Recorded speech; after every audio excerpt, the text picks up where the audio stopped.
Dentistry Support. We are so excited that you are here. I'm just getting all of my stuff situated over here. My name is Sarah Beth Herman, and I'm the Chief Executive Officer here at Dentistry Support. And today we are bringing you our live keynote. So welcome and thank you for joining us.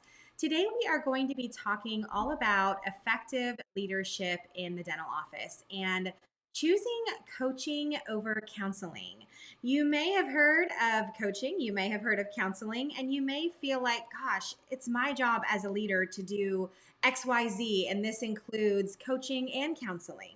So we're going to talk about the difference between the two and how you can bring light to this in your dental office and how you can be the best leader possible. So in the next 15 minutes, you're going to learn all about coaching versus counseling, setting the stage for success, and the power of coaching in your dental practice. So let's get started.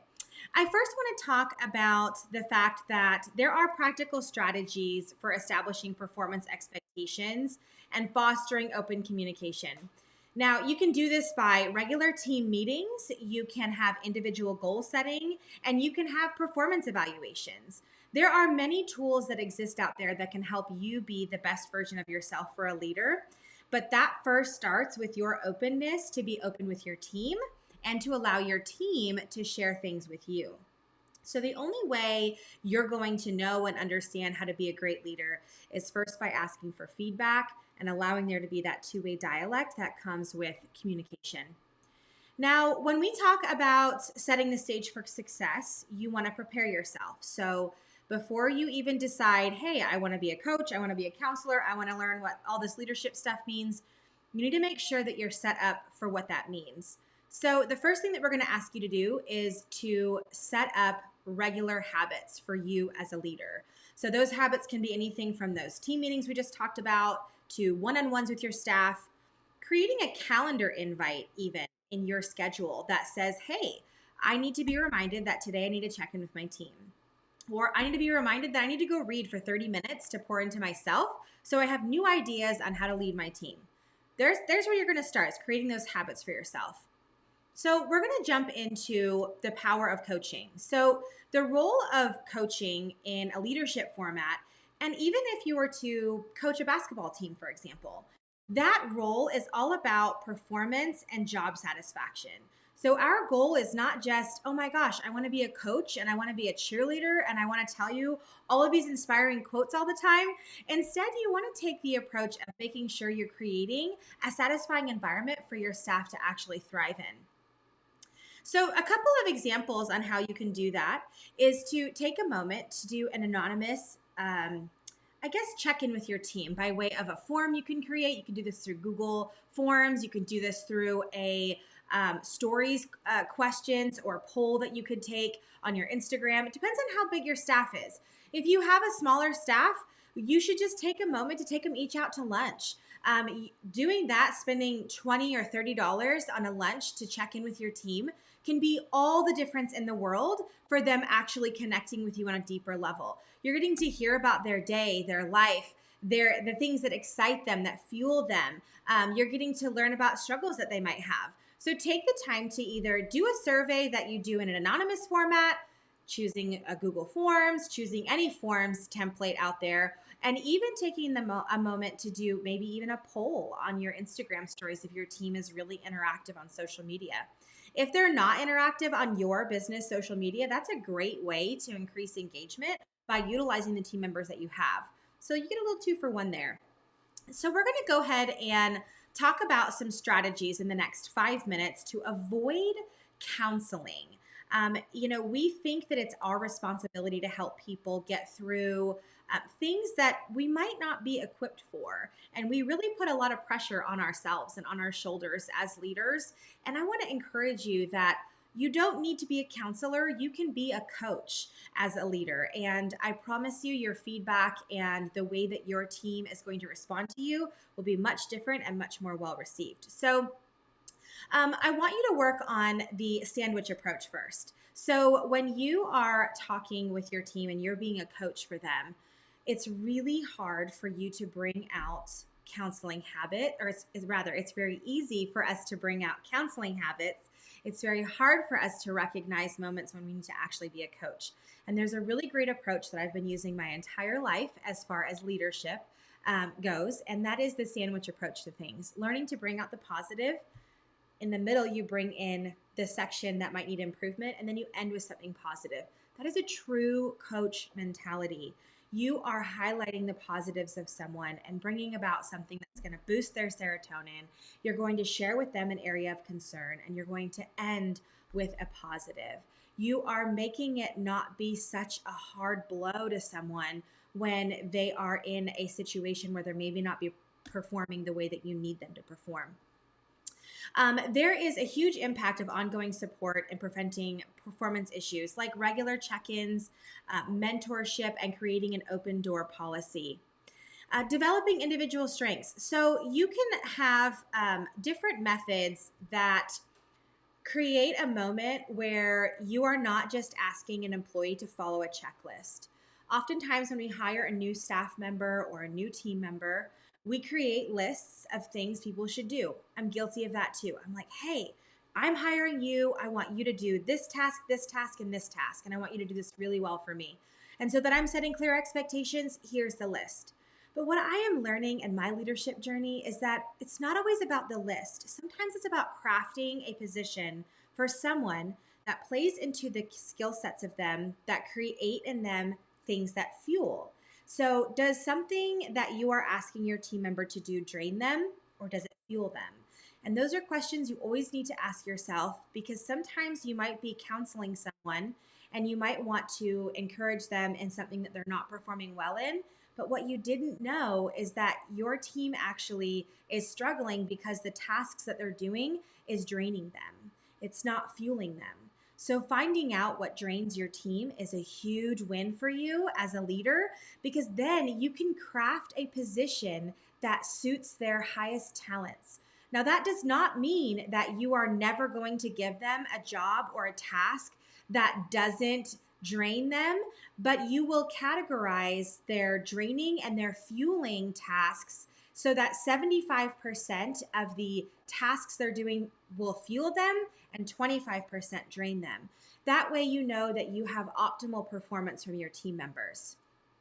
The next thing we're going to talk about is encouraging self-reflection and personal growth. So we talked about in our Instagram stories and our posts today all about SMART goals. You may or may not have heard them. They're a huge trigger word for some people because it's like, oh my gosh, it's really intense. And how do I get through explaining all of these in a really well-rounded way? So it's a SMART goal. It's a specific, measurable, achievable, relevant, and time-bound goal. So it is SMART because you're hitting all of the metrics that you would need to do. The first thing I would encourage you to do as a leader is to take a moment and develop these for yourself. What does your plan look like for you? Are you applying a SMART goal to your life, or are you just expecting this out of your team? How are you holding yourself accountable? If the boss won't do it, neither will they. So you need to take a moment to create for yourself goals that you can achieve, things that are life-giving to you, things that are fueling you, things that are creating in you a great leader, and then your team sees you doing those tasks as well. Let's talk about recognizing boundaries as a leader. This is just a quick 2 minutes to share with you some things you need to keep in mind. There is a huge importance in understanding boundaries between coaching and counseling. There are limitations of a dental office leader's role in addressing personal and emotional challenges. So things that you can do is find out different resources that maybe you have used to help you in your mental state when you're working, or maybe books that you've read or quotes that are inspiring for you that help you get through things that have mentally drained you after a long day of work in the dental office. I am a huge book reader. I also love Audible books. One thing I did for my team was I shared my login for my own Audible account so that my team can listen to the books that I'm listening to. Sometimes you need a different kind of encouragement. It's very easy for us to get lost in the stresses of day-to-day activities, and then our mental health is not where it needs to be. And sometimes you just need a little bit of encouragement to get you through that situation. So here we go. We're wrapping up this quick live video today. Thank you for joining us.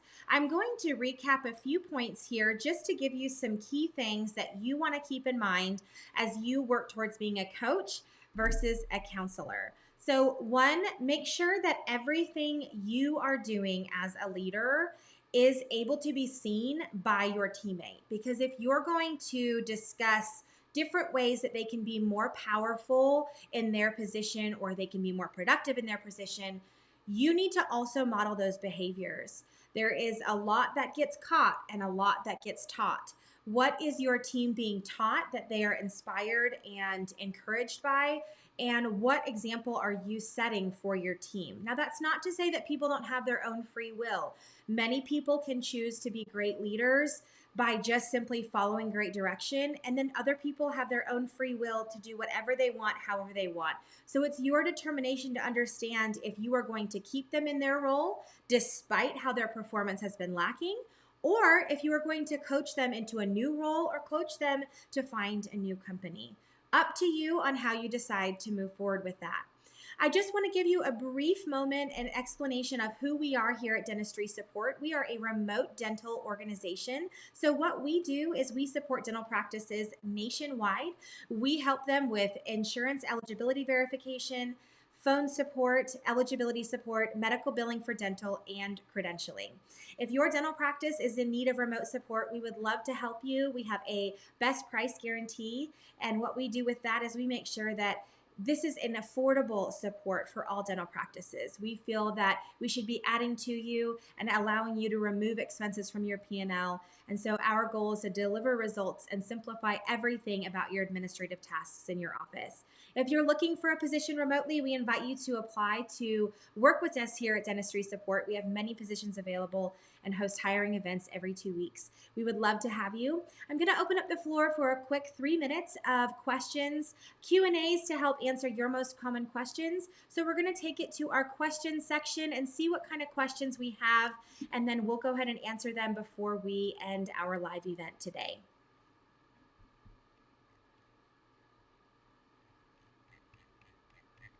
So I see our first question here is, how can I implement a coaching structure in my dental office if I am not in a leadership position? This is one of my absolute favorite questions because people think that a leader in the dental office is an office manager. It's a dentist, it's a hygienist, it's a lead assistant. You are all leaders. All of you. There's no one person that is isolated from being a leader in the dental office. So what I want to encourage you is that you can always influence and promote a coaching culture by leading by example. Embrace your coaching behaviors. Embrace your coaching behaviors such as active listening, providing feedback, supporting your coworkers. You know, there's one common theme I've heard in dental offices for the last 25 years, and that has been how drama they are, how there is always someone catty, how there is always gossip. You can choose to change that in your dental practice. And so I encourage you to do that. Collaborate with other team members that you have and highlight the benefits of coaching and purpose-based initiatives so that you can support a coaching culture inside of your dental practice. Next question I see here is, what are some effective strategies for providing constructive feedback to team members? So when you're providing feedback, it's important to focus on specific behaviors and actions so that you address areas for improvements. Make sure you're using that sandwich technique we talked about. Start with something positive, provide that constructive feedback, and end on another positive note. Next question I see coming through, how can I build trust and rapport with my team members in a virtual setting? Ooh, I like it. So you may already be a client of ours here at Dentistry Support. And if you are, thank you for joining our live event today. We are so grateful you're here and we are very thankful to support your practice. Now, in a remote setting, things are totally different because you need to lead to expectations in your dental practice. So it's very important to have regular check-ins. Make sure that you're transparent and reliable and authentic in your actions. If you are someone that only checks in with us once a month to say, hey, what's this? that's not going to be beneficial. Specifically here at Dentistry Support, we offer daily recap reporting that lets you know everything that we're doing for you in the last 24 hours so that you and your team can be empowered to continue on that journey of, hey, this is what they're doing for me. How can we further improve our practice? So these are great opportunities for you to read what your team is doing and then take action on those items to improve your dental practice. Trust takes time to develop. Number one thing to remember, it is time. It's like losing weight or learning to run a mile. You can't run a mile in 4 minutes right away, right? How do you look at your scenario and think, gosh, this is going to take a while. I don't need to see the total end result of this scenario, but I do need to understand that I'm on the right path, and I need to check in with myself and make sure I'm doing the right things as a leader. Last question we're going to take, and then we're going to wrap it up for today. How can I help team members set and achieve their professional goals? So start by having an individual conversation to understand your team members. You need to know who they are, how they operate, what inspires them, what motivates them. Take a moment to create SMART goals for your staff. And if it's uncomfortable at first for them to understand what a SMART goal is, or if it feels weird or awkward, don't worry about that. You still have an opportunity to take that and start with one small step. Hey, if this is weird for you, let's just make it really simple to start with and make it a very short-term goal so that you can see how it works in your world. So that's the end of our event for today. Thank you so much for joining us. We are here live every Wednesday giving you helpful tips on how to run your dental practice with excellence and how you can be the very best leader that you were already designed to be for your dental practice. Thank you so much for joining us today, and we hope that you have a wonderful rest of your week.